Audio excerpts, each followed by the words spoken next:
Vamos a partir derechamente ya. Les doy la más cordial bienvenida a este live de hoy día, 17 de agosto 2022, en donde vamos a estar conversando sobre enrulados del té y sus efectos en la calidad organoléptica y en los beneficios. Cuando hablamos de organoléptico, en primer lugar, hay que dejar muy claro de que nos estamos refiriendo a todo ello que somos capaces de percibir a través de nuestros sentidos. No solamente olfato, puede ser vista, puede ser oído. Lo organoléptico en realidad es perceptible a través de cualquiera de nuestros sentidos. Y para el caso del té, la verdad es que uno puede percibir el té en muchas instancias. Yo diría que a partir de casi todos los sentidos. De hecho, en los cursos de sommelier se analiza inclusive los sonidos. Y hoy día vamos a estar hablando sobre los enrulados, que es básicamente darle forma a la hoja del té, porque esto sí tiene impacto. Hay mucho mito en relación a las formas, a los tamaños de las hojas, y hoy día vamos a desmitificar bastantes cosas. Esa es la gran misión que tiene esta sesión. Básicamente, esto se reduce a dos objetivos. El primero, nos referimos cuando estamos hablando de granulometría y por qué es relevante en la calidad de un té. Es súper importante analizar eso. En primer lugar, porque eso nos va a permitir también entender por qué no hablamos de forma, por qué no hablamos de tamaño, por qué hablamos de un concepto más grande, el de granulometría. Vamos a analizar también, como segundo objetivo, qué elementos debemos tener presentes para evaluar esta granulometría. Una cosa es entender qué es y otra cosa es saber y disponer de herramientas para evaluarla. Y no solamente para test puros de origen, es importante también aprender a evaluar cómo estos criterios se extrapolan a blends, a mezclas de té. Así que son dos objetivos bastante importantes y vamos derechamente ya a abordar el primero. ¿A qué llamamos granulometría? No sé si alguno de ustedes habrá escuchado este término antes. No viene de granos, viene justamente a darnos ideas sobre formas. Es una característica, básicamente, desde una concepción técnica, es una característica que poseen las infusiones en general. Ya sean tés, pueden ser blends a bases de té o también cualquier infusión frutal o cualquier infusión de hierbas. Y se relaciona con la distribución y la forma que tienen sus diferentes componentes. ¿Y por qué creen ustedes que puede ser tan importante esta granulometría? Si es que lo que queremos es analizar la calidad de un té. Es sumamente importante porque una buena granulometría va a ser un indicador de que los componentes de esta infusión se encuentran distribuidos de forma armónica y eso nos da indicios de que estamos frente a productos de buena calidad. Eso no lo asegura, ojo con eso, pero es importante analizarla porque lo más probable es que una mala granulometría va a expresar de forma inapropiada un té, que puede ser muy bueno, ojo, pero igualmente no lo va a estar expresando con todo el potencial que debiese tener. Es lo mismo granulometría que forma el té, eso es algo que tenemos que aprender a desmitificar también, ¿ya? Porque efectivamente no es lo mismo. Volviendo un poquito atrás, ¿por qué resulta tan importante? Imagínense que ustedes tomaran un poquito de té que tuviese una forma, ¿ya? Y lo infusionan y luego infusionan en las mismas condiciones un té que tiene una forma distinta, el mismo gramaje. ¿Creen ustedes que eso va a dar como resultado la misma expresión en taza para esa infusión? No, definitivamente no. Porque distintos tamaños de hoja, distintas formas de hoja tienden a dar como resultado una concentración de químicos y una liberación de químicos hacia la taza diferente. Creo que lo vamos a abordar con mayor detalle más adelante. Por eso me está adelantando un poco aquí en las diapositivas. ¿Ya? Porque efectivamente sí tiene un impacto bastante grande en la calidad. Imagínense, por ejemplo, que ustedes infusionan 2 gramos de, no sé, un té verde y que ese té verde fue elaborado de forma como pelotitas, ¿ya? Y otro té que se hizo del mismo arbusto, té verde también, pero se elaboró de forma aplanada, como los senchas. Y ustedes lo echan al agua caliente, 80 grados, lo dejan 2 minutos. Les aseguro que el color que va a tener esa infusión va a ser diferente y obviamente la concentración química va a ser distinta. ¿Y por qué es importante para analizar la calidad de un té? Porque Cuando una granulometría no es apropiada y se mezclan distintas formas, distintos tamaños de hoja, eso da al lugar a que se estén expresando al mismo tiempo en una taza concentraciones muy dispares. Quizás si es que estuviesen mezclado esas hojas que son de enrulados más intensos con estas hojas más aplanadas y se dejan esos 2 minutos, esas más aplanadas van a liberar más lentamente su química, ¿ya?, que las otras. Y por lo tanto eso va a redundar en que finalmente tengamos una infusión poco homogénea en términos de sabor. Porque si por separado infusionásemos todas esas hojas que son aplanadas, va a dar un sabor consistente y va a expresar ciertas notas, ciertos elementos organolépticos en términos de aroma y sabor. Mientras que probablemente esa que tiene un enrulado más intenso va a expresar algunos elementos de forma más intensa también. Va a expresar quizás con mayor intensidad algo de astringencia, algo de quizás notas ácidas o amargores, ¿ya? A diferencia de este otro té que va a tener una forma plana. Y si lo mezclamos todo ello, la verdad es que vamos a estar teniendo una expresión sumamente como difícil de analizar, ¿ya? Y vamos a estar perdiendo, porque muchas veces puede ser que nos guste un té intenso y queramos analizarlo intenso y preparado con estas hojas, con un enrolado más intenso, efectivamente logramos una infusión de mayor nivel de cafeína y un sabor más robusto, que quizás no se lograría también si estuviera todo mezclado. Y lo mismo ocurre hacia la preparación menos intensa, ¿ya?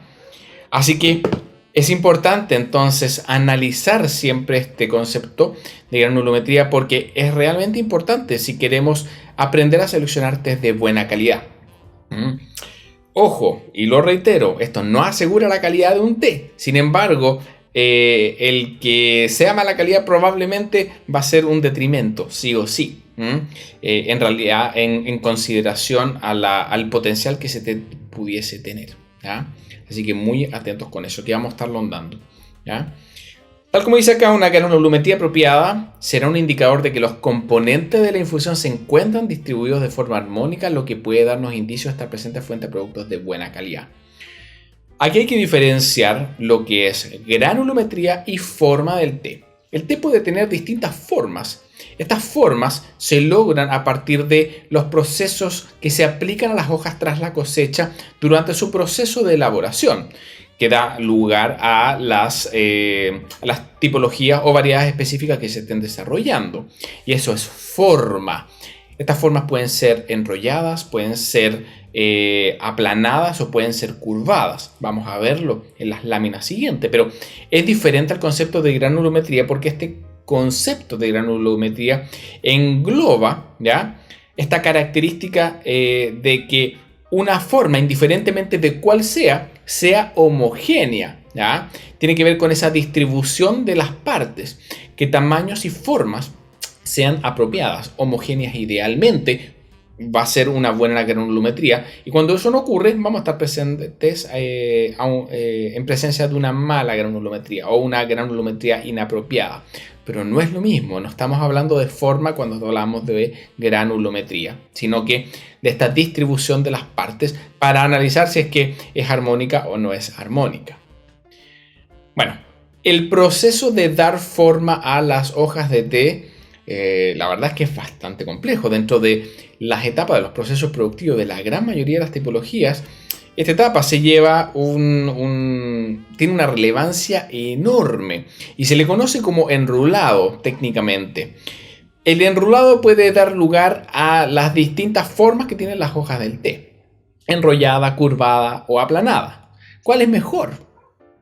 ¿La han escuchado por ahí? ¿O se lo habrán preguntado por ahí?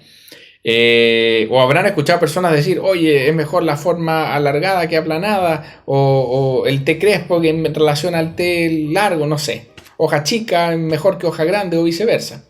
¿Qué es mejor? La verdad es que es súper subjetivo. No hay una forma que sea mejor que otra, no hay un tamaño de hoja que sea mejor que otro per se. Cuando hablamos de calidad dentro del mundo del té, específicamente tenemos que orientarlo hacia la zona de la cual el té proviene. Y un té va a ser de mejor calidad en la medida de que su expresión en taza sea lo más similar, ¿ya?, en relación a las expectativas que uno tenga de ese té. ¿Qué quiero decir con esto? Si yo, por ejemplo, estoy evaluando la calidad de un Darjeeling, yo espero de un Darjeeling que haya pungencia, que haya una frescura en las hebras, que haya un alto nivel de cafeína, espero que haya un sabor floral, pero con un picor bien marcado, ¿ya? Y en la medida que tome un Darjeeling y me exprese esos elementos organolépticos, voy a estar frente a un Darjeeling de buena calidad, ¿ya? Normalmente eso va a venir a partir de una hoja curvada, pero a lo que voy es que eso no quiere decir que la hoja curvada sea mejor que una hoja aplanada o enrollada, porque esa es la forma en la cual viene un Darjeeling de este tipo, de altura, de alta montaña. Pero eso no quita de que per se la forma curvada sea mejor por ese motivo, porque si lo que yo estoy analizando es un Sencha de grado 1, o sea, necesariamente tiene que ser de forma aplanada. Necesariamente va a ser de forma aplanada y eso no lo hace una mejor forma. Ahora, en relación a los tamaños también depende de las expectativas. Probablemente los tamaños más pequeños de hebra van a dar lugar a un carácter mayor en el té, una expresión más intensa en relación a las hojas de mayor tamaño, que le puede tomar más tiempo que el agua penetre completamente y libere una química en una dosificación más alta. Pero eso también va a depender del enrulado, o sea, es toda una serie de variables que interfieren.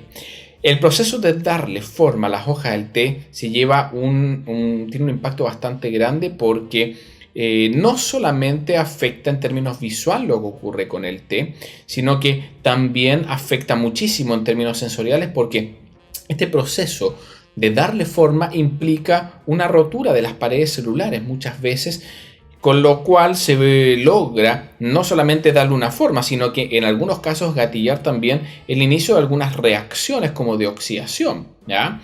Y en esos casos se requiere que esta rotura de las paredes celulares sea muy intensa y muy rápida para dar lugar rápidamente a ese intercambio de los antioxidantes con el oxígeno circundante y generar oxidación en el menor tiempo posible. ¿Y eso qué implica? Implica que se requiere un procesamiento muy pero muy veloz, ¿ya? Y eso va a implicar un enrulado probablemente intenso. Y esto a su vez le va a estar dando una forma específica que va a ser una característica visual. Pero tengan también presente que durante este proceso de darle forma a las hojas, ojo, que en algunas partes todavía es a mano. Para algunas variedades de té que se producen de forma muy artesanal, esto sigue siendo a mano. Pero en la gran mayoría de los tés ortodoxos, estas etapas se ejecutan con maquinaria especializada. Eso no los hace tés masivos, no. Son tés ortodoxos de muy alta calidad, pero con un procesamiento que utiliza también maquinaria para darle la forma.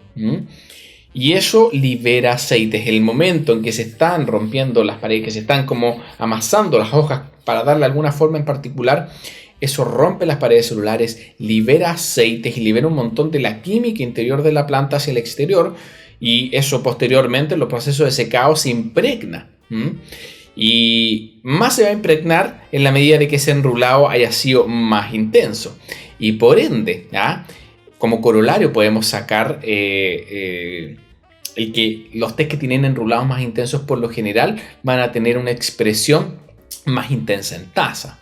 Si comparamos tés verdes como un Shunmi o un Gunpowder que tienen enrulados intensos, efectivamente en taza tienen un contenido de cafeína mayor, tienen un color mucho más intenso en relación a tés que tienen enrulados diferentes, ¿ya? O tés más delicados que no se someten a esos procesos de enrulado tan intensos. Bueno, lo mismo aplica para todas las otras tipologías, es algo que podemos generalizar. Como les mencionaba, el enrulado puede tener las siguientes formas: forma enrollada, forma curvada y forma aplanada. Vamos a ver cómo es cada una de ellas. La forma enrollada es cuando las hojas reciben movimientos circulares que provocan una tendencia en la forma similar a una bola. Como si apretáramos un papel en el interior de nuestra mano y luego lo soltásemos, ¿ya? ¿Qué es lo que hacen las máquinas en ese caso? Por lo general es como si tú colocaras una hojita de té y le dieras puros movimientos circulares. Eso va a tener una tendencia a transformarse en una pelotita. Esto no es así, efectivamente. Generalmente los tés que tienen estas formas de bolitas bien intensas y compactas generalmente se meten en sacos y esos sacos van siendo comprimidos y se les va dando esa forma, pero terminan apretándose de esa forma como se les mencionábamos. ¿Cómo se ve un té de forma enrollada? no siempre se va a ver como una pelotita muy intensa. Eso va a depender de la cantidad de ciclos de enrollado al cual se someta, porque son muchos ciclos. Especialmente en estos que se busca que tengan una forma como bolita de cañón, muy pequeñita, como los Gun Pounder, por ejemplo. Fíjense, acá estamos frente a un té de forma enrollada y muy enrollado. Fíjense que en otros casos esta expresión de forma enrollada puede ser no tan intensa como la anterior. Aquí se dan cuenta que hay algunas hojitas que están más abiertas que otras. Ha sido sometido a los mismos tipos de movimientos, pero generalmente quizás a un menor tiempo de exposición a esos ciclos. Pero la tendencia a la forma es la misma. ¿Ya? ¿Cuál es la forma curvada? Cuando la hoja recibe movimientos horizontales, lo que provoca una tendencia en la forma similar a una espiga, a un palo, que también muchas veces se tiende a curvar. Esta es la forma tradicional, por ejemplo, que poseen los tés más conocidos, como los tés negros. Es también, y ojo con esto, la forma que naturalmente adquieren las hojas cuando adolecen de proceso de enrulado. Es decir, que desde una perspectiva técnica vamos a estar hablando de forma curvada, ya sea que le demos esta forma como palito, ¿ya? Como que simulásemos movimientos de este tipo, que va a redundar en que esa hojita, ese grupo de hojas o hojas, terminen transformándose como en un palito que a veces se curva. Pero también vamos a hablar de forma curvada cuando estamos frente a variedades de té que no se le aplica ningún proceso enrulado, como los tés blancos, por ejemplo. O algunas otras variedades como el Baihao Oolong o los Formosa Oolongs o el Oriental Beauty, ¿ya? O en general tés blancos como el Bai Mudan, en donde simplemente las hojas se dejan, ¿ya?, al sol y se van secando y no pasan por un proceso donde se estrujen estas hojitas, como les explicaba, para liberar aceites, ¿ya? En esos casos también hablamos de forma curvada. El ejemplo más característico, el té negro, ¿ya? El puer también, el shu puer, el puer cocido cuando está en hebra, ¿ya? ¿Qué otro caso tenemos acá? El té blanco, fíjense, estos son puros brotes. ¿Qué forma tiene desde el punto de vista técnico? Esto sería también una forma curvada, ¿ya? A pesar de que a esto no se le dio forma, esto no fue sometido a proceso enrulado. Estos son brotes de muy alta calidad cosechados directamente. Y aquí tenemos justamente un Baihao Oolong, un Oriental Beauty, que si se dan cuenta, esto no ha sido sometido a proceso enrulado, sí ha sido oxidado, pero esta oxidación, bueno, se da a través de otras técnicas, ¿ya?, que mueven el té, ¿ya? Cuarteado, que se denomina, que va rompiendo las paredes también, pero es como que metieran el té en una secadora, en una secadora de ropa. Pero hay otras técnicas también en donde se hace con algunas bandejas con cortes, ¿ya? Así que, bueno, este té que no tiene forma, que no se le ha dado, perdón, una forma enrulada, entonces se dice que tiene también una forma curvada.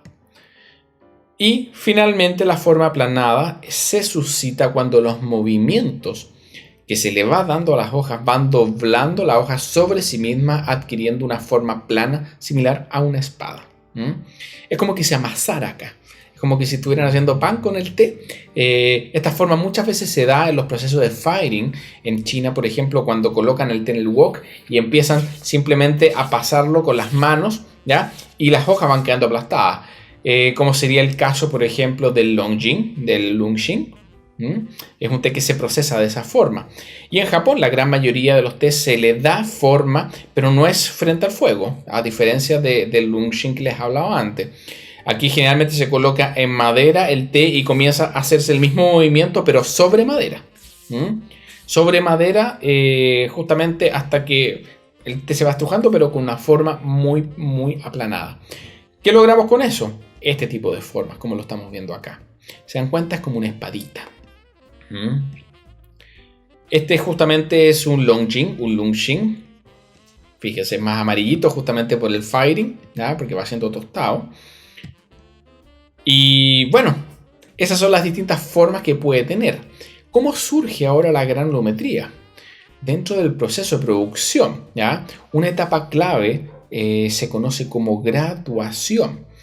Y la graduación que se aplique va a redundar en el tipo de granulometría que tenga un té, porque básicamente cuando se procesan muchos lotes de producción y son sometidos luego a esta etapa de graduación. Ojo que en algunos países inclusive esta etapa de graduación no se realiza directamente por parte de los productores.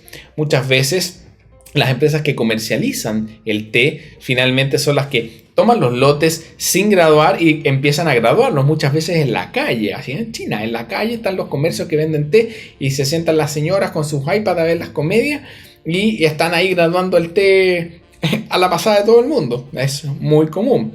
Pero también en algunas zonas productoras, ¿ya?, también se procesa completamente en fábrica, en producción más de estilo occidental, a pesar de que sea en India, ¿ya?, que es muy diferente a lo que ocurre en China. De la fábrica sale ya completamente graduado el té y existe maquinaria especializada para este proceso de graduación, en donde básicamente se juntan varios lotes de producción y son diferenciados a través de distintas técnicas de acuerdo a tamaños. Generalmente estos lotes de producción tienen una forma similar, ¿ya?, porque ha sido lotes de producción de una misma variedad de té que ha sido sometido a un mismo proceso de enrulado. Sin embargo, sí se diferencian los tamaños y estos procesos, ¿ya?, de graduación en algunas partes se ejecuta de forma manual, en muchas partes de hecho, o también con maquinaria especializada, en donde básicamente el té va siendo cernido. Es como que estuviéramos justamente colando las hojas de té a través de rendijas, ¿ya? Hay máquinas que van moviendo, que van vibrando y que tienen varias capas de rejas cada vez más finas y van quedando en la primera capa con las vibraciones las hojas más grandes, las más pequeñas, todo el resto se filtra a la segunda capa. Y algunas cosas pasan y otras no, y así va diferenciándose los distintos tamaños, y esos tamaños también después las van moviendo hacia distintos caminos en donde va siguiendo ese té y termina envasándose en tamaños distintos. La gran ventaja de estas técnicas es que además de diferenciar distintos tamaños, en algunos casos se hacen diferenciaciones de más de 5 tamaños inclusive, hasta 9 tamaños, 9 grados, ¿ya? Pero lo más importante es que permite eliminar residuos indeseados como son polvo y hojas demasiado pequeñas y que están muy rotas. Obviamente esto puede ser considerado una merma, por eso en algunas partes no lo hacen. Para los tés de más mala calidad, que están hechos a partir de procesos de recogidas de hoja con maquinaria, ¿ya?, sin una recolección a mano, muchas veces son hojas tan fibrosas que si empezaran a aplicar estos procesos de graduación, terminarían eliminando más de la mitad, porque mucho se muele. Mientras más fibrosas las hojas de menor calidad, las partes más bajas de la planta, eso redunda en que cuando están secas se rompen con mucho mayor facilidad y se genera mucho polvillo a partir de ello. Bueno, la prolijidad con la que se efectúa esta graduación dará como resultado una cierta granulometría de las hojas, y eso es clave.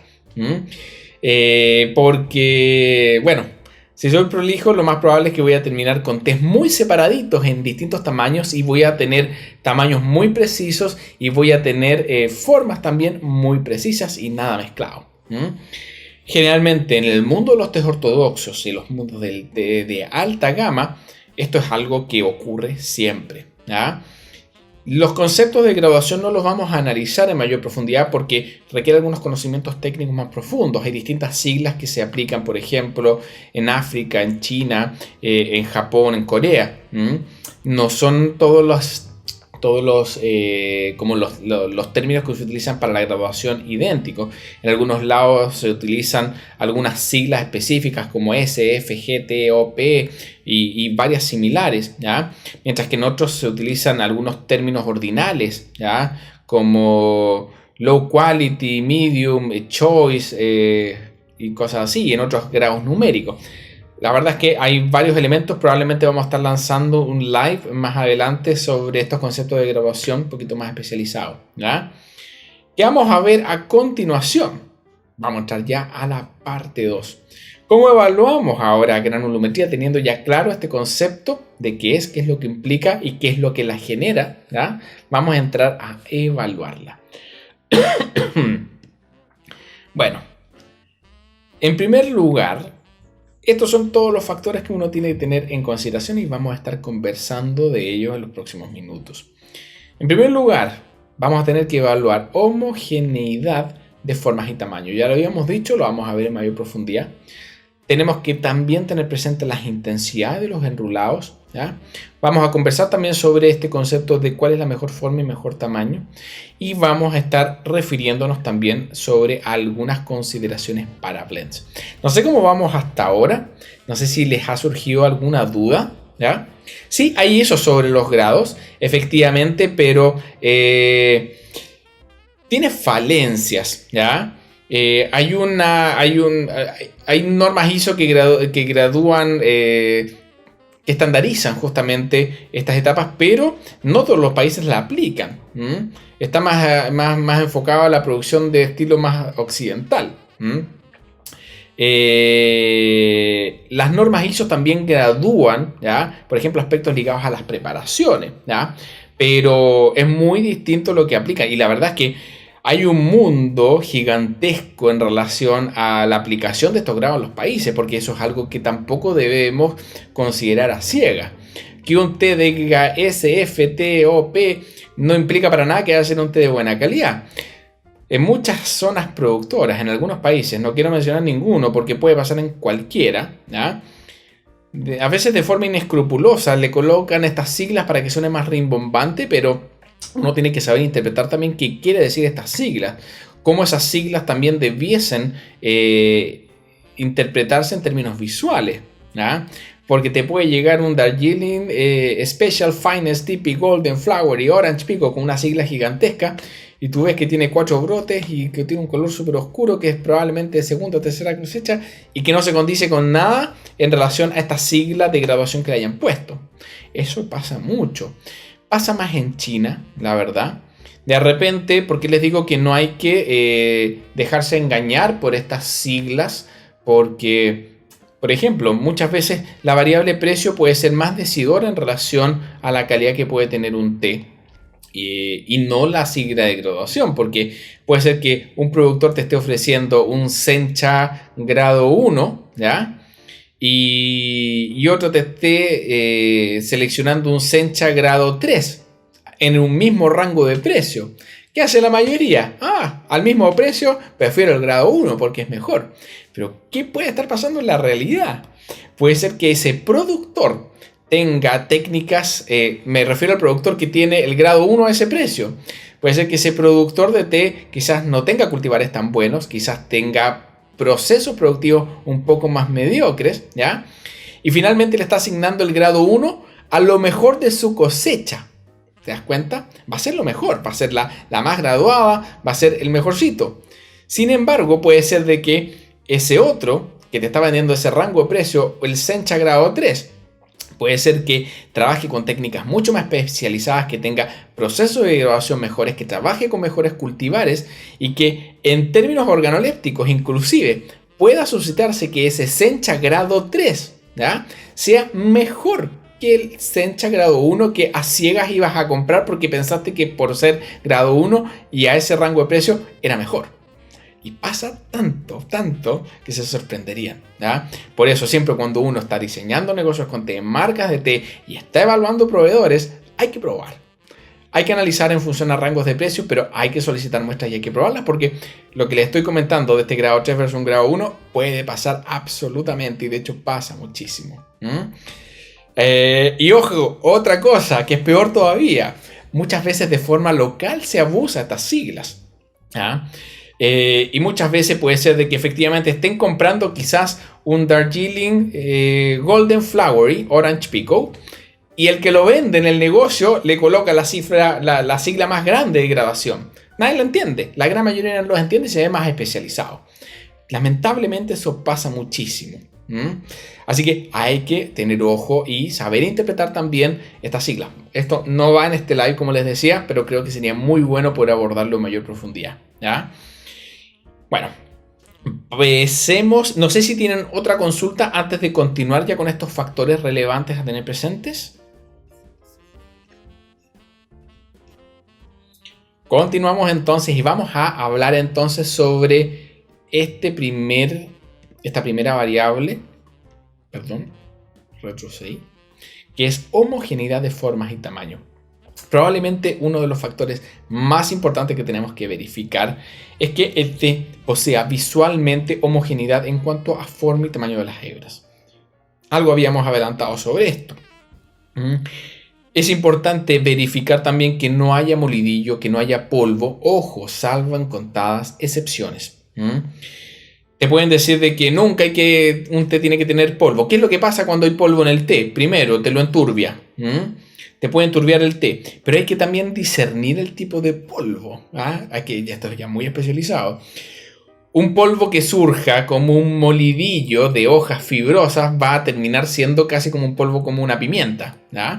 Mientras que hay otro polvillo que es mucho más fino, que se genera a partir de los brotes de muy alta calidad. Que se siente distinto, es un polvo como muy sutil, es un polvo distinto que no es pesado, que es como liviano y que por lo general queda en la superficie de los envases, en la parte interior. Hay que diferenciar también esos polvos. En general, cuando hay polvo, eso te va a dar turbiedad, porque generalmente no se va a filtrar bien, le va a dar turbiedad. Y ojo, también va a aportar más astringencia y más amargor definitivamente a la infusión. Lo ideal es que no haya, salvo contadas excepciones. ¿Cuáles? Serían tés con altos contenidos de brotes, y especialmente estos brotes de alta calidad. Baihao Ginseng, tés blancos con altos contenidos de brote, tés verdes con altos contenidos de brote, como cualquier tipo de Baihao. También tés como los Golden Yunnan, Golden Rain, que son estos tés de Yunnan que tienen también altos contenidos de brotes dorados, que se ven muy dorados de hecho y que tienen brotes de muy buena calidad, como brotes que son como verdaderamente peludos, como que fueran cuncunas, cuncunas peludas. Son así verdaderamente los brotes, como el que vimos en una imagen antes. No sé si se dieron cuenta, ¿se acuerdan cuando vimos una imagen de un té blanco para mostrar la forma curvada? Bueno, ese té tenía muchas vellosidades. Esas vellosidades generalmente también liberan polvo. ¿Qué otros tés también es esperable que puedan no tener tan buena granulometría, y igualmente ser tés de buena calidad? Algunos tés verdes japoneses de altos tiempos de aplicación de vapor. Cuando uno analiza los tés verdes japoneses, la gran característica que tienen es que son sometidos a procesos de fijación para inhibir esta enzima de polifenol oxidasa, para evitar la oxidación y que se mantengan verdes y mantener su contenido antioxidante. Se someten a este golpe de calor a través de máquinas de torrefacción que aplican vapor hirviendo, 200 grados Celsius. Y dependiendo del tiempo que permanezca sometido el té a este golpe de vapor, esto va a redundar en que el té pueda salir lastimado derechamente. A mayores tiempos de fijación, la verdad es que son mejores las calidades de té y una química más especializada la que se obtiene, pero también se corre el riesgo de que las hojas se rompan, y muchas veces se rompen. Y hay distintos estilos de elaboración de tés verdes japoneses. Y cuando estamos hablando sobre los 40 segundos de aplicación de vapor, estamos hablando de estilo Fukamushi. Hay otros estilos inclusive. Pero cuando ya pasa sobre los 40 segundos de aplicación de vapor, esto va a redundar en que la granulometría quizás no va a ser muy buena. Y aún así puede ser igualmente un té muy bueno en términos organolépticos. Y probablemente eso redunda en que senchas japoneses de grado 1 o yokuros de grado 1 que tengan una granulometría excepcional puedan ser extremadamente caros, porque mucho de eso se perdería. Estamos hablando de yokuros que quizás salgan $80 los 30 o 40 gramos. Caro, muy pero muy caro. Porque lograr un yoguró de grado 1 va a implicar un tiempo de fijación en vapor quizás de un minuto, y eso va a generar mucho molidillo, polvillo que se va a perder y se va a dejar las mejores partes, y eso encarece muchísimo su proceso productivo. Pero bueno, obviamente estamos hablando de algo que en términos de aroma y sabor es justamente uno de los tés más caros del mundo por lo mismo. Así que hay que tener entonces muy presente, analizar que existe entonces homogeneidad en términos de formas y tamaños. Más allá de qué forma es mejor, bueno, que sea similar en tamaño y en forma, y eso nos va a dar como resultado un té con un sabor homogéneo, ¿ya? Que es lo que debe interesarnos. Y recuerden estas excepciones también. Creo que tenemos unas imágenes acá. Aquí estamos viendo un té de buena granulometría. Aquí estamos viendo un sencha. Me parece que es un sencha grado 1 o grado 2. Debe ser un grado 2 o grado 3 en realidad. Un grado 1 la verdad es que es mucho más prolijo que esto. Pero fíjense la diferencia que tiene con otro que no tiene una buena granulometría. ¿Notan la diferencia? Notan la cantidad de hojas más pequeñitas, más rotas, ¿ya? Un tamaño muy disímil entre sus partes, ¿ya? Vuelvo al anterior para que noten la diferencia. Aquí son de un tamaño mucho más parecido. Probablemente este sencha, porque estos son senchas, este tiene que ser más caro, tiene que ser de sabor más homogéneo. Probablemente va a tener unas notas a pasto mucho más suaves en comparación a este otro que, ojo, puede ser igualmente un muy buen exponente de sencha japonés. Pero probablemente va a tener un sabor más áspero, va a tener un nivel de astringencia mayor, va a tener unas notas a pasto no tan suaves, sino mucho más marcadas, ¿ya? Un poquito más de acidez probablemente. Y eso provocado justamente por esta granulometría de menor calidad. Hay que saber analizarla también, porque tampoco podemos llegar a decir, oye, este té es de mala calidad por el hecho de tener una granulometría no tan homogénea. Vuelvo a reiterarlo, probablemente no va a ser una calidad tan excepcional como la que podría tener de forma potencial si es que su granulometría fuese mejor, ¿ya? Entre estos dos, probablemente el anterior definitivamente va a ser de mejor calidad. ¿Qué más tenemos? La intensidad del enrulado en las hojas de té. Debemos tener siempre presente que no da lo mismo infusionar, por ejemplo, esto es lo que les mencionaba antes, 3 gramos de un té de hojas grandes a 80 grados Celsius por 2 minutos que infusionar en las mismas condiciones 3 gramos de un té de hoja más pequeña y que posee además un enrulado intenso con forma de bolita, o de forma enrollada, de forma crespa. ¿Por qué? Básicamente por lo que les explicaba antes. Si tú dejas esos 3 gramos en 100 ml, ¿ya? En esas mismas condiciones y después revisas qué es lo que pasa con esa infusión, van a ser totalmente distintas. Van a ser diferentes las concentraciones de químicos, el color, la intensidad del sabor, los aromas, todo va a ser distinto. Por lo tanto, siempre tenemos que tener muy presente de que la intensidad que va a tener este enrulado tiene incidencia en el carácter que va a estar expresando el té. Más allá de que haya un tamaño mejor que otro, no, lo que nos tiene que interesar es que la forma y los tamaños sean homogéneos, más que qué tamaño es mejor o peor, porque como les mencionaba antes, eso va a depender de qué es lo que buscamos de un té. Sí, como corolario podemos sacar y tener muy presente de que los enrulados más intensos por lo general van a tener una concentración química más alta, entre ellos cafeína sobre todo, indiferentemente del tipo de té que se trate. Por ejemplo, es común mencionar de que los tés verdes tienen niveles de cafeína menor en comparación a los tés negros. Absolutamente erróneo si estamos analizando tés verdes de enrulados intensos. De hecho, tés como los Gunpowder, ¿ya? Puedes tomarte 2 tazas y quedar tan tiritón como tomarte un café.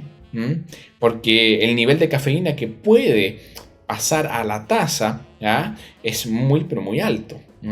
Así que no podemos generalizar. Lo peor que podemos hacer en el mundo del té es generalizar.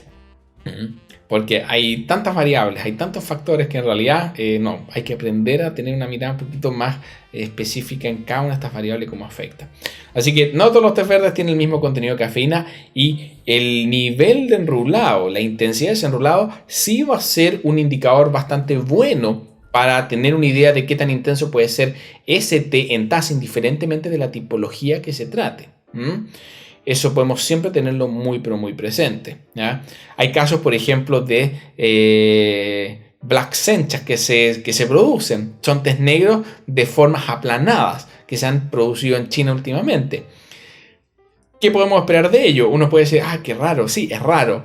Es diferente, absolutamente diferente a cualquier té negro, porque es un té negro más suave, porque no ha sido sometido a un proceso enrulado tan intenso como el que tradicionalmente se somete a un té negro.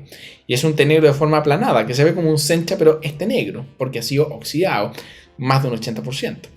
Y obviamente es distinto a cualquier otro té negro.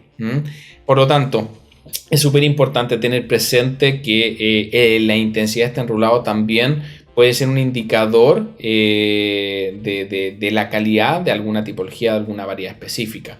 Hay ciertas tipologías que uno va a esperar que tengan cierta forma, justamente porque de esa forma van a expresar lo que tienen que expresar, como un té negro de forma curvada. Generalmente uno espera alto nivel de cafeína, astringencia, amargor, junto a estos elementos aromáticos específicos de la zona de la cual proviene, pero ese carácter más intenso en relación a las otras tipologías lo da muchísimo el proceso de enrulado junto al proceso de oxidación. No es la oxidación per se la que da un mayor grado de cafeína a un té más oxidado, sino que el enrulado más intenso que se le da a las hojas para que se origine esa oxidación más rápidamente es la que finalmente gatilla que esa infusión luego en taza libere un contenido de cafeína mayor. También hay que tenerlo muy pero muy presente. ¿Qué más tenemos? Mejor forma y mejor tamaño de las hojas del té. Volvemos a esto que también lo mencionamos rápidamente antes. Aquí, como gran conclusión, tenemos que tener muy pero muy claro que no existe una mejor forma ni un mejor tamaño para las hojas. Pues cada una de ellas por sí sola, y esto es muy bonito lo que dice acá, cada una de ellas por sí sola nos va a entregar características organolépticas especiales en taza, una expresión en particular que va a tener algún té. Por lo tanto, indiferentemente de la forma, lo que debe preocuparnos es la homogeneidad de esa forma. Así que olvidémonos de que el té con enrulado intenso o el té crespo es mejor que el té alargado o que el té de hoja chica es mejor que el té de hoja grande. No. ¿Qué es lo que yo busco de ese té? Bueno, ahí entonces tengo que ver y tener muy presente entonces qué voy a querer en términos de forma y saber qué es lo que esas distintas formas y tamaños van a expresar también producto de la intensidad. Así que muy, pero muy presente que no existe una mejor forma ni un mejor tamaño. Lo cual, ojo, no quiere decir de que esto si uno lo analiza a un nivel de profundidad un poco mayor y nos vamos más allá hacia las tipologías y las variedades específicas, esto sí puede tener implicancias, como lo que les mencionaba. O sea, si estoy analizando, no sé, un sencha o un bansha japonés, yo voy a esperar que tenga una forma aplanada y sería muy raro que tuviese una forma curvada, o una forma enrollada, porque no expresaría lo que normalmente yo buscaría que exprese un bansha, un bansha japonés. Por lo tanto, si bien no existe per se una mejor forma y un mejor tamaño, si analizamos variedades específicas, sí van a haber tamaños y formas que sí van a dar lugar a que esas variedades sean de mejor calidad, porque uno espera que tengan ciertas características organolépticas que esa forma o algún tamaño particular se las va a dar mejor. Si yo estoy, por ejemplo, analizando un Assam Bob, que es un Assam extremadamente intenso, probablemente un té de hoja muy pequeñita cortada adrede, un té de estilo broken, de hoja partida, va a ser mucho mejor exponente si lo que yo busco es una infusión súper intensa, de un carácter súper fuerte, con altísimo contenido de cafeína y notas amargas intensas. Claro, en ese caso, probablemente una forma, un estilo de hoja de estilo broken con una forma curvada, cortada muy pequeñita, va a ser mejor exponente que otra forma, como lo que les mencionaba antes del Black Sencha. Porque probablemente aquellas personas que buscan un té intenso no lo van a lograr a través de un té negro de forma aplanada. ¿Está claro eso? ¿Queda bien claro? ¿Alguna duda hasta ahora por estos últimos aspectos? Pues ya nos queda poquito. Vamos pasando entonces a la última variable. Todo lo que hemos conversado hasta ahora es aplicable, o lo hemos aplicado más bien a test puros de origen. Pero ¿qué sucede con el mundo de los blends? ¿Qué piensan ustedes? ¿Aplica todo esto? Por supuesto que sí. Debemos preocuparnos, tal como debemos preocuparnos de que exista una buena granulometría en la base de puro origen. Es increíblemente necesario que si tú quieres lograr que esos elementos que tú le agregas a tu blend a través de ingredientes botánicos se perciban de forma homogénea en taza, deben necesariamente estar presentes de forma homogénea también en el blend. ¿Eso qué quiere decir? De que la cantidad de ingredientes que tú selecciones deben idealmente tener una granulometría similar a de la base de té que se está elaborando. Errores comunes. ¿Qué puede resultar inapropiado? Probablemente los han visto por ahí. Blends que tienen tremendos trozos de cáscaras de naranja o tremendos trozos de frutilla que le dan aroma al frasquito donde lo tienen. Absolutamente. Si están bien deshidratados van a tener un aroma muy rico, muy agradable. Pero ¿qué sucede si tú lo tratas de llevar a la infusión? ¿Va a impregnar las hebras de té? Probablemente sí. O sea, algo que se deshidrate va a estar liberando constantemente aroma. Una cáscara de naranja, un trozo de naranja deshidratado, por grande que sea, el hecho de que esté en contacto con las hebras va a traspasar, ¿ya?, su aroma a las hebras, necesariamente. Sin embargo, puede ser de que si esos tamaños de esas cáscaras de naranja, esos trozos de naranja no son homogéneos, puede ser que una vez tú estés sirviendo una cucharadita de ese blend en una infusión, en una preparación, va a ir naranja y en otras no va a ir naranja. En unas va a ir frutilla, en otras no va a ir frutilla. Y obviamente el resultado en esa preparación va a ser diferente, va a ser dispar, porque esa cáscara de naranja le va a agregar algo de amargor, le va a agregar mucha más intensidad también en sabor a naranja. Pero cuando te toque un lote en donde tú saques y no te toque naranja, probablemente se va a percibir menos intenso. Por lo tanto, ¿qué podemos concluir a partir de esto? Es importantísima la granulometría, ¿ya?, de los ingredientes. En primer lugar, en el ingrediente en sí mismo, ¿ya? Tiene que ser parejo también, tener tamaños más grandes, tamaños más pequeños, ¿ya? Formas estiradas o formas cuadradas no va a dar un buen resultado. Tienes que aplicar esos mismos conceptos de granulometría apropiada para cada uno de los ingredientes por separado. Por lo tanto, al ser procesados los ingredientes, se tiene que tratar de que tengan un tamaño y una forma lo más estandarizada posible, ¿ya?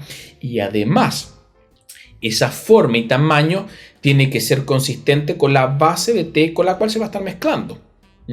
Si es un té negro, o un té en general de granulometrías más bien estándar, como pueden ser tés verdes tradicionales, tés negros tradicionales, ya que son hebras más o menos bastante regulares, ya en términos de tamaño y forma, debiese tener entonces estos ingredientes de una forma similar, cosa tal que cuando tú los mezcles se mezclen bien. ¿Cuántas veces ha pasado de que se mezclan los ingredientes y muchos de esos ingredientes tú mueves un poquito el frasco y todos decantan y se van hacia abajo? ¿Ah? Eso, ¿por qué se debe? Porque la granulometría de esos ingredientes no era apropiada para esa base de té. Debieron haber sido quizás un poquito más grandes para que no se fueran hacia abajo. Tenemos que tratar de evitar que haya mucho polvo. Si esos ingredientes son procesados y generan mucho polvo, pasa por ejemplo con la canela. Cuando se procesa canela para hacer tés de canela o para hacer chai, muchas veces se tienen que dejar trozos que se mezclen bien con el té, pero ¿qué pasa con todo ese polvo? Hay que tamizarlo necesariamente porque ese exceso de polvo va a decantar y te va a afectar tu blend absolutamente. Y va a ser eso es un ejemplo claro de cuando se suscita una mala granulometría por exceso de polvo, ¿ya? ¿Qué pasa, por ejemplo, con tés que tienen hojas más grandes, tés blancos, por ejemplo? Probablemente ahí sí vas a poder jugar con ingredientes, con hierbas que tengan un tamaño mayor o trozos que puedan ser también un poquito más grandes, ¿ya? Porque si son demasiado pequeños también se van a perder dentro de esta base de que tiene un mayor volumen. Por lo tanto, bueno, en el mundo de los blends, tal como está mencionando Claudia, es fundamental y complejo a veces dar esa homogeneidad. Por eso hablar sobre blending ya no es algo simple. Hay muchos criterios que tienen que cumplirse. Aquí no estamos hablando de los criterios del blending. Me parece que hay algunas sesiones live anteriores Hay también algún par de notas donde hemos abordado estos temas en mayor especialidad. Analía, me parece, Analía Giacomelli, que justamente es una colaboradora de Buenos Aires, ha hecho varias notas con respecto a blending y a características y aspectos de calidad y granulometría. ¿Ah? Pueden buscarlas por ahí. Están dentro del historial de notas de TI Institute. Pero bueno, es importantísimo de que todos los ingredientes que se van a utilizar sean ojalá lo más homogéneos entre sí y que además se puedan complementar bien con la base de té, porque eso va a dar, en primer lugar, un equilibrio visual muy apropiado, que es muy lindo que se ve el blend todo mezclado bien. No hay peor cosa que cuando tú ves y el blend está como una parte como más ingredientes por un lado, un montón de cosas que decantaron, no funciona. Pero además, esa granulometría te va a asegurar no solamente ese equilibrio visual, sino que también un sabor homogéneo cuando lo prepares. Una de las cosas más decepcionantes que puede ocurrirle a una persona y que nos han manifestado muchas veces personas con las que me he contactado es que cuando compran un blend muchas veces ven el frasco, lo huelen y sienten un montón de aromas muy ricos y después cuando lo preparan no sienten eso mismo. Una granulometría apropiada puede ser un factor que incida en que esa expresión en taza de ese blend no sea apropiada, porque, como les decía, puede ser que cuando tomes una cucharadita y la prepares, no van a arrojarse de forma pareja todos esos ingredientes. ¿Ah? Así que hay que tenerlo muy, pero muy presente. Pasa muchísimo con la manzanilla. La manzanilla es un caso bien especial porque es muy complejo encontrar manzanilla de buena calidad. Muchas veces cuando uno va a comprar manzanilla, uno encuentra algo seco, de un color mustio, oscurecido, totalmente polvorienta. Es muy difícil encontrarla muy intacta porque, la manzanilla es difícil de procesar. Los que la procesan para blending ya aplican técnicas especiales justamente para que esa manzanilla pueda ser aplicada para el blending, pero la gran mayoría de las personas que cosechan y deshidrata manzanilla no tiene presente el que esto va a ser utilizado para elaborar blends de té y la verdad es que no cuesta mucho encontrar de muy buena calidad. Eso después lo van a poder analizar bien porque justamente el cómo procesar ingredientes botánicos para blending es uno de los tópicos que se han desarrollado dentro del curso de blending que está desarrollando TI Institute, ¿ya? Que está pronto a salir y se aborda muchísimo. De hecho vas a poder aprender cómo elaborar tus propios aceites esenciales, cómo elaborar y procesar, qué técnicas aplicar para que todos tus ingredientes botánicos sean hermosos para tus blends y conserven toda su química y antioxidantes de la mejor forma posible. Así que volviendo a nuestro tema, muy importante entonces para blending también tener muy presente lo que ocurre con la granulometría porque también tenemos que tenerla muy presente si queremos seleccionar productos de buena calidad. Así que mucho ojo, tenemos que prestar mucha atención entonces a las bases y a todos los ingredientes para que sus formas y tamaños ojalá sean lo más homogéneas posible. De esa forma va a ser un indicador que no va a asegurar, pero probablemente va a aumentar la probabilidad de que estemos seleccionando productos de buena calidad, que es el objetivo que buscamos a través de esta sesión live. Así que no sé si tienen alguna duda, si queda alguna cosa que no haya quedado clara o si tienen alguna consulta en particular. Quedo los próximos 30 segundos atentos. Si no, acabamos la sesión. Pueden hacer su consulta por chat o por viva voz, como lo deseen. Perfecto, todo muy claro, me parece. ¿Alguien más? ¿No? ¿Por ahí? ¿No? Me parece que no. Bueno, me alegro muchísimo, espero que les haya gustado los contenidos de esta sesión. Esta sesión va a quedar disponible, ¿ya? Para quienes se integraron después o no la vieron completa. Esta sesión va a estar disponible probablemente ya la próxima semana en nuestra web para que la puedan volver a ver en caso de dudas si es que alguna parte no quedó muy clara. Así que, les doy un cordial saludo. Recuerden siempre que detrás de estas sesiones live hay todo un equipo de personas de distintos países que estamos generando estos contenidos y que estamos trabajando para que todo esto esté disponible y pueda llegarles a ustedes siempre. Así que un saludo a todo el equipo de TI Institute. Muchas gracias a ustedes por haber estado en esta sesión Y bueno, y nos vemos en una siguiente. No recuerdo cuál es el siguiente tema, así que muy atentos. Probablemente va a estar pronto saliendo ya la publicidad del live siguiente del mes de septiembre. Así que, bueno, nos vemos en una siguiente sesión. Que estén muy bien. Muchos abrazos y bueno, me despido en nombre de todo el equipo. Chao, Chao, chao. gracias.